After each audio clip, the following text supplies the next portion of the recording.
1 in 4 homes just slashed its price, the highest level on record. But in some markets, the pain is much worse, like here in central Ohio, where sellers have cut the price on over a third of all the listings on the market. And overall, mortgage rates are down, but buyers are still missing. At the same time, sellers are quietly walking away from the housing market and pulling their listings. It looks like the market's about to completely fall apart. But the latest numbers flip that story upside down. Hey, if you're new here, welcome. My name is Jason Ferrier. I'm the housing nerd, and I'm a realtor and investor in Central Ohio. I've been doing it for about 7.5 years. And think of me as your no BS guide to this crazy housing market. I'm going to bring you the real data, not the hype. Now, before we get into the metros with the biggest price cuts, let's set the stage with Redfin's latest national update, because what it shows is not what most people are expecting. The title of the Redfin article is Typical Home Buyer's Monthly Payment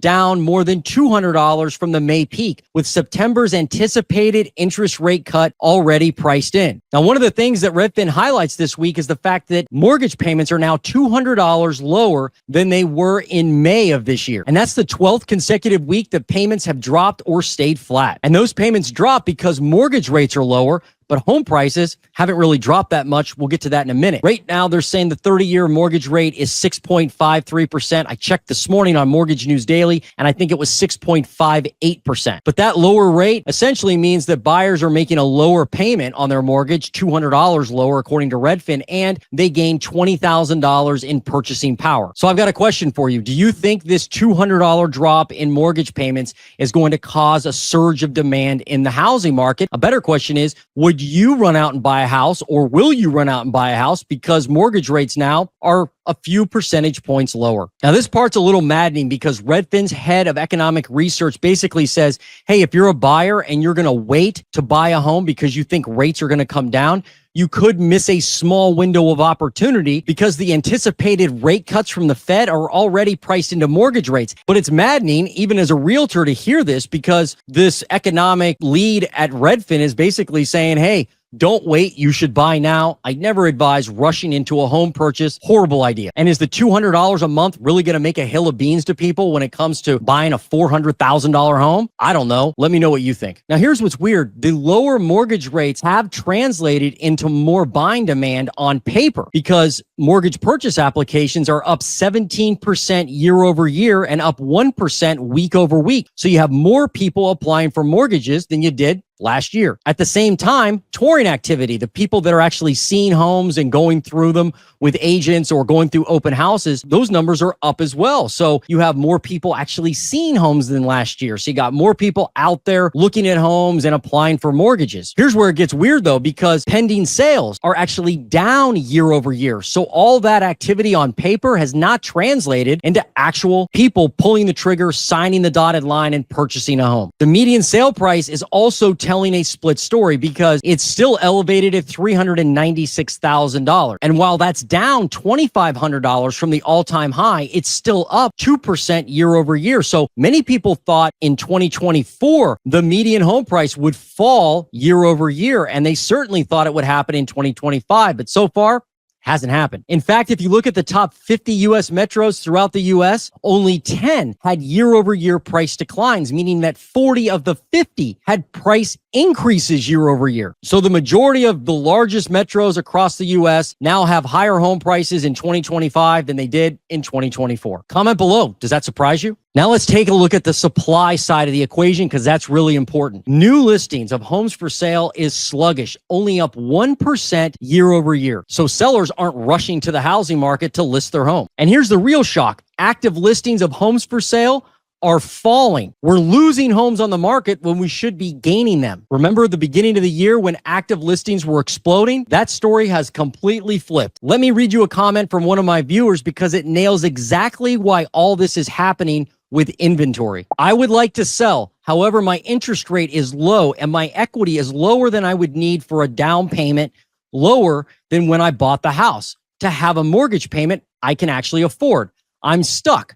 I would just rent my place at this point and rent out another place before selling. However, the only reason I would like to move is my location. Just want out of the city. So it's not a need to sell. That's it right there. A lot of homeowners are locked into low mortgage rate and are not in a position where they need to sell their home. So they're not listing it. And that's why new listings and active inventory is not taking off. Many sellers are just sitting tight. What about you? Why do you think all these sellers are sitting on the sidelines and refusing to list their home? I'd like to know in the comments. But meanwhile, homes are taking longer to sell. The median days on market is now 6 days longer than it was last year. Another sign that demand hasn't really materialized even with lower rates. But now let's look at the metros with the biggest percentage of price reductions and also find out if the price reductions are translating into real price declines. Let's start with Columbus, Ohio, near where I live, and you can see 35%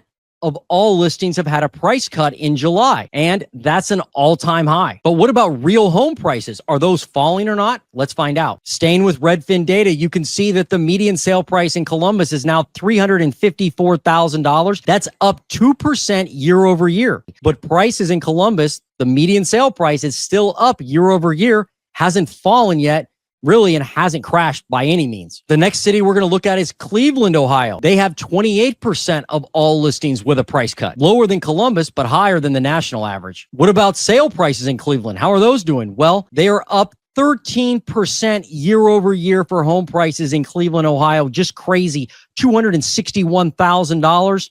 No crash in sight, even though 28% of all listings have had a price cut. Next on our list is Nashville, Tennessee. This was supposed to be the epicenter of the housing market crash in 2023, 2024. People still said it would crash in 2025. Let's take a look. 34% of all listings have had a price cut. Unfortunately, the median sale price in Nashville is at an all-time record high, $485,000, up over 4% year over year. So just like national numbers, there are tons of price cuts, record high number of price cuts actually, but sale prices haven't really reflected that yet. Will they in Nashville? We're going to find out, I guess. Now, in an area like Nashville, to further illustrate that lock-in effect, let's pick on Nashville for a second and look at new listings.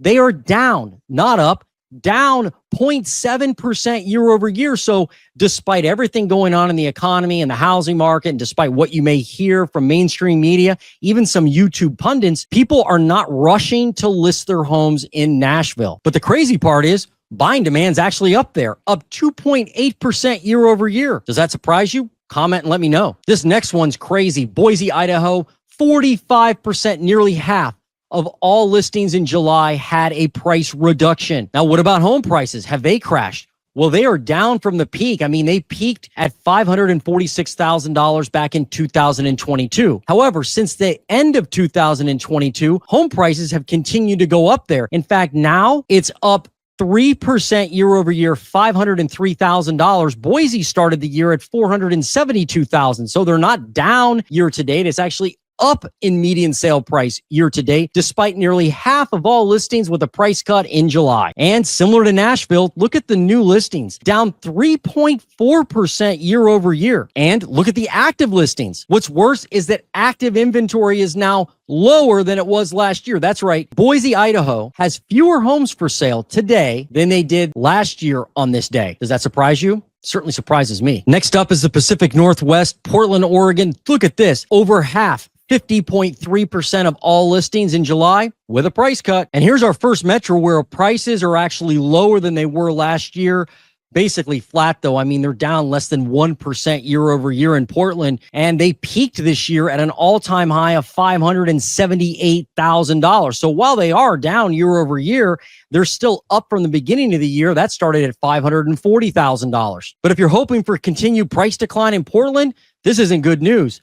New listings are down 16%. It's a 4-year low, not even close to any realm of reality when it comes to folks hoping for an explosion of new listings in Portland, Oregon. It's crazy, down 16%. What's even crazier is if we look at active inventory of homes for sale, it's almost flat with last year, up only 1.81%. By the end of the year in Portland, Oregon, you could have fewer homes for sale than you did last year. Who had that on their bingo card? Now, we know a lot of investors piled into Atlanta, Georgia over the last few years, and price cuts there 35% of all listings in July. Now let's look at the actual prices and see what's going on. The median sale price in Atlanta now $406,000.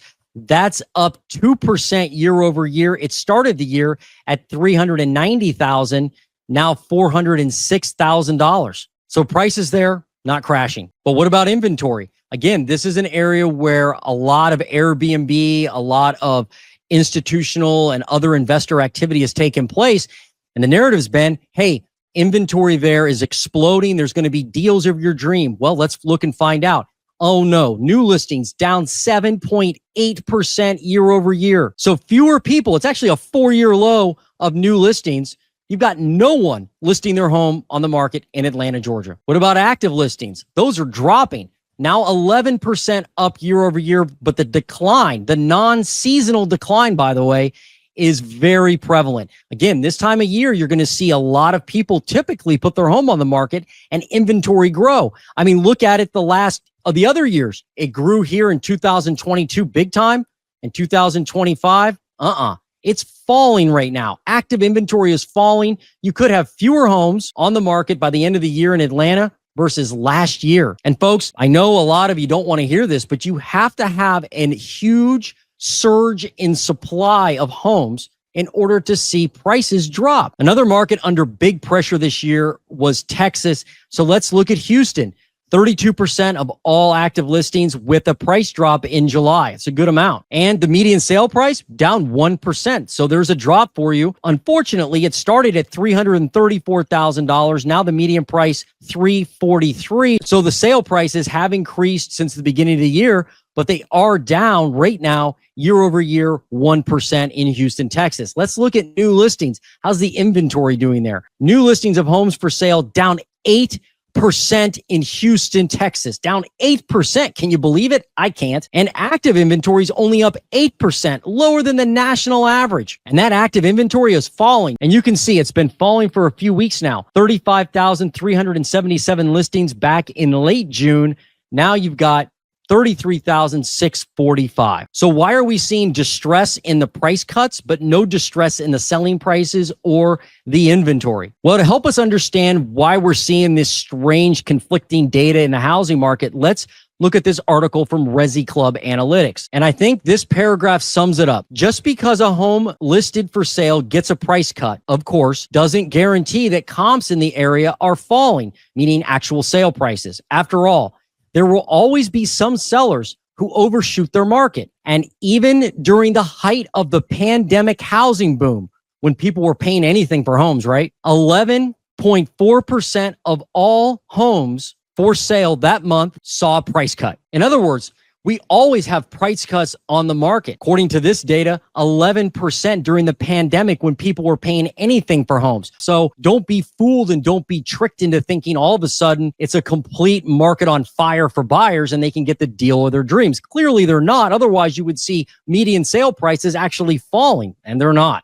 So I think that makes a lot of sense. You basically have a lot of sellers out there who overshot their entry price into the market. And by the way, if you're a seller, that entry price is super important. You don't want to mess that up. But these sellers went over their skis, listed their houses too high, and had to drop their price. But based on real sales information, it looks like the final sale price was still higher than it was last year in most of these markets. But again, I'd like to know what you think about this information and why sellers are on the sidelines and why we're not seeing material big price declines overall, even though sellers are cutting their prices. And if you learned something today, if I gave you a nugget of information you didn't know before this video, do me a favor, hit the like button and share the video with someone you think would also benefit. And don't forget to subscribe to The Housing Nerd, and YouTube thinks you'll like my next video right here.